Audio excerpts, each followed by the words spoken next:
Di dalam sebuah dialog antara Presiden Uni Eropa von der Leyen di India dengan pejabat India di awal April 2022 bisa menjadi pelajaran yang sangat baik bagaimana nanti kita Indonesia yang nantinya akan menjadi negara besar untuk menjalankan strategi bernegaranya. Dialog tersebut patut dipelajari dengan seksama. Kita semua tahu posisi India dalam voting di PBB untuk mengutuk serangan Rusia ke Ukraina adalah netral. Di mana India, walau dekat dengan Inggris dan Amerika, serta sangat anti Tiongkok, memilih netral. Bahkan masih melakukan hubungan bisnis, tidak ikut melakukan sanksi ekonomi. Hal ini membuat Inggris dan Uni Eropa mengadakan pertemuan diplomatis ke India. Sekedar mengingatkan, di dalam manuver sebuah negara, maka bermain cantik ala Soekarno itu penting. Namun sayang, hingga 6 presiden setelahnya masih belum menunjukkan jati diri bangsa Indonesia sebagai pemain global. Untuk itu, kita akan menjelaskannya. Kita contohkan India. Sebelumnya, kita jelaskan bagaimana Tiongkok bermain dalam percaturan politik dunia. Tiongkok seakan perang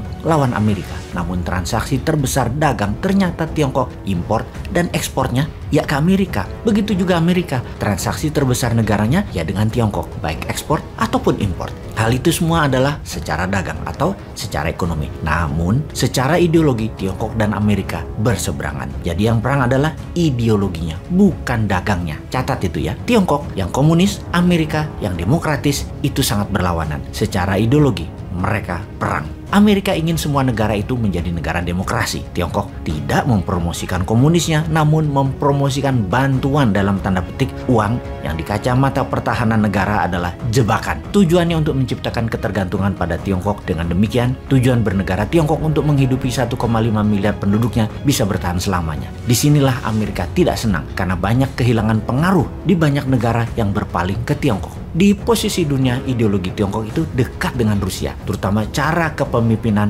para pemimpinnya yang saat ini mengendalikan dua negara tersebut, yaitu otokrasi. Otokrasi adalah penguasa tunggal, sama halnya dengan Erdogan di Turki. Karena itu ketiganya dekat sekali hubungannya. Tiongkok itu membangun hubungan lebih personal pada mitra negara-negaranya. Xi Jinping dekat dengan Putin, dekat dengan Erdogan, dan Putin juga dekat dengan Erdogan. Mereka telepon-teleponan mungkin tiap minggu 1 kali selama menjabat. Dekat sekali hubungan pribadi mereka. Dan ingat, padahal Turki itu NATO loh ya. Kembali ke India. Ketika India ditekan Amerika dan Eropa Barat, Menteri Luar Negeri India menjawab taktis tekanan tersebut yang membuat ketua delegasi Uni Eropa tersebut terdiam. Ketika dikatakan oleh delegasi Uni Eropa, membeli minyak Rusia artinya membantu Rusia membunuh manusia tak berdosa di Ukraina. Maka jawaban panjang Menteri Luar Negeri India dengan mengatakan, siapa sesungguhnya yang membeli minyak dan gas dari Rusia yang terbanyak? Dari 12% minyak dunia yang dihasilkan oleh Rusia, 70%-nya dibeli oleh Eropa Barat, dan hasil gas alam Rusia, Eropa Barat membeli 60%-nya. Sudah sejak lama Eropa Barat bergantung pada Rusia. Kemudian dilanjutkannya. Untuk membangun kekuatan perang Rusia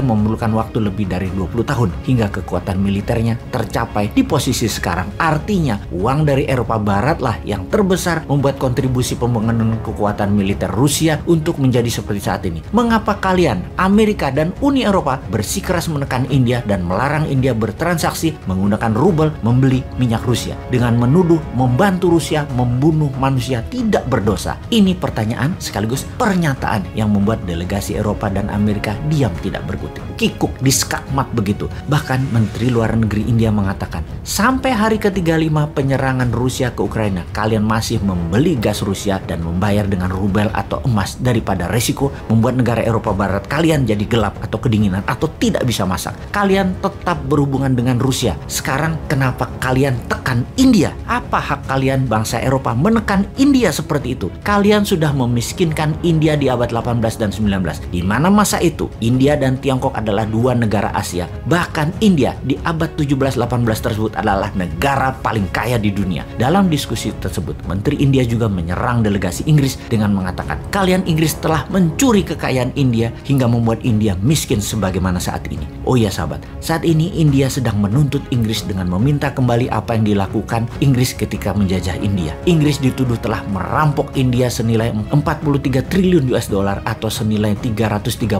kali APBN Indonesia sekarang. Sang menteri pun melanjutkan, kalian Inggris membuat India di masa kemerdekaan selepas Perang Dunia Kedua menjadi negara termiskin dunia. Sekarang kalian mau mengatur India untuk taat pada kalian dan menentang Rusia. India adalah negara berdaulat. India bisa melakukan apapun tanpa ada yang boleh mendikte. Kalimat dari Menteri Luar Negeri India tadi demikian kuatnya sehingga menjadi menjadi pembicaraan dunia. Inilah yang kita, bangsa Indonesia, juga ingin mengatakan kepada dunia. Belanda telah merampok lebih dari 30 triliun dolar. Harus kita buat jera itu Eropa Barat. Indonesia harus menuntut dan meminta hak kita dengan menyuarakan kedaulatan negara Indonesia tanpa takut akan pengaruh Tiongkok, pengaruh Amerika, dan pengaruh Eropa untuk punya hak hidup sendiri di atas kaki sendiri. Kita tuntut mereka semua. Sulit kalau Indonesia pakai uang IMF karena ada uang Belanda di sana misalnya. Sulit kalau kita mau berdiri netral, beli minyak Rusia agar harga BBM rakyat murah karena 20% lebih murah beli minyak Rusia daripada minyak Arab dan minyak Amerika, agar Indonesia sungguhnya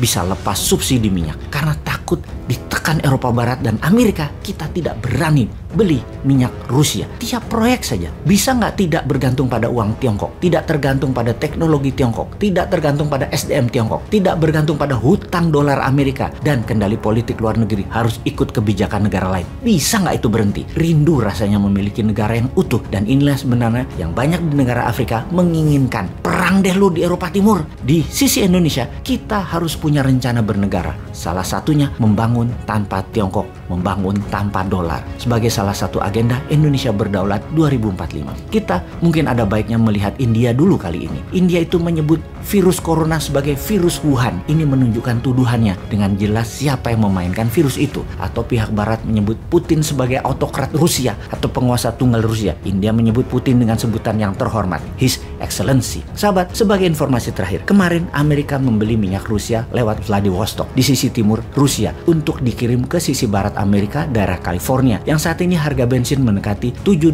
per galon atau sekitar 22 ribuan per liternya. Beda dengan sisi timur Amerika yang rata-rata masih $6 atau sekitar 19 ribuan per liter rupiah. Di sisi timur dapat minyak dari Selat Hormuz lewat terusan Suez tentunya. Jadi akan mahal kalau dikirim ke California. Mending beli dari Rusia dan Amerika bayar pakai dolar Amerika lagi. Aneh kan dunia ini? Makanya pada sekolah di Lemhanas dulu deh baru jabat.